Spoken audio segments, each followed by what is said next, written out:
پاکستان کا دارالخلافہ بننے سے پہلے اسلام آباد بڑی امام کی درگاہ کی وجہ سے جانا جاتا تھا۔ ان کے ماننے والے انہیں بڑی سرکار بھی کہتے ہیں۔ جب اسلام آباد بنا تو شاعری بھی ہوئی کہ آپ خود تو صدیوں سے سرکار تھے، جو آپ کے ہمسائے میں آ کر بسے وہ بھی سرکار بن گئے۔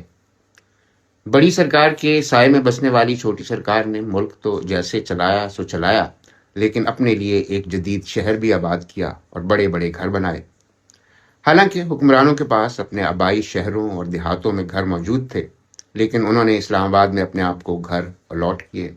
سیاستدانوں نے، ججوں نے، جرنیلوں نے اور سرکاری بابوؤں نے قاعدے قانون ایسے بنائے کہ اسلام آباد سے ہر ایک کو حسب مراتب اپنا اپنا حصہ ملتا رہا۔ جب زمین کم پڑنے لگی تو بنی گالا بسایا گیا۔ چک شہزاد میں سبزیاں اگانے کا وعدہ کر کے بڑے بڑے فارم ہاؤس بنائے گئے۔ اب اتنے بڑے گھروں کو چلانے کے لیے ملازم بھی چاہیے۔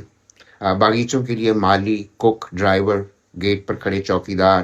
اب ان لوگوں کو رہنے کے لیے بھی چھت چاہیے تھی، اور ساتھ سستی دکانیں، ہوٹل، سائیکل موٹر سائیکل کا پنکچر لگانے والے، لوہار، ترخان، سب آ کر بسے۔ کئی بستیاں بنی، اور کچھ بستیاں تو ایسی تھیں جو اس وقت سے آباد تھیں جب اسلام آباد کا نہ نام تھا نہ نقشہ۔ اب ان میں سے کئی ناجائز تجاوزات قرار دے دی گئی ہیں اور ان پر بلڈوزر چلائے جا رہے ہیں۔ ان کے مقیم اپنے کچے پکے گھرونوں کو بچانے کے لیے مزاحمت کرتے ہیں تو انہیں اسلام آباد کی سرکار کی لاٹھیوں اور ربر کی گولیوں کا سامنا کرنا پڑتا ہے۔ کتنے ہی باسی ایسے ہیں جن کو اپنے گھروں سے سامان تک نکالنے کی فرصت نہیں ملی۔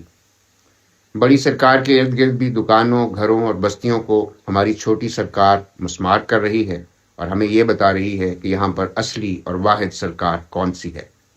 اور یہ وہی ہے جس کو لاٹھی گولی کی سرکار کہا کرتے تھے، کہ خود ہی قانون بنایا، جو اپنے آپ کو الاٹ کیا وہ سب جائز، باقی اگر کسی کے گھر پر کچی چھت ہے تو وہ سب ناجائز تجاوزات قرار پائے۔ بڑی امام بھی سوچتے ہوں گے کہ میرے ہمسائے میں کیسی سرکار آ کر بسی ہے، جو دنیا کی بڑی جنگیں تو رکوا رہی ہے، لیکن اپنے ہی شہر کے باسیوں کے گھروں پر بلڈوزر چلا رہی ہے۔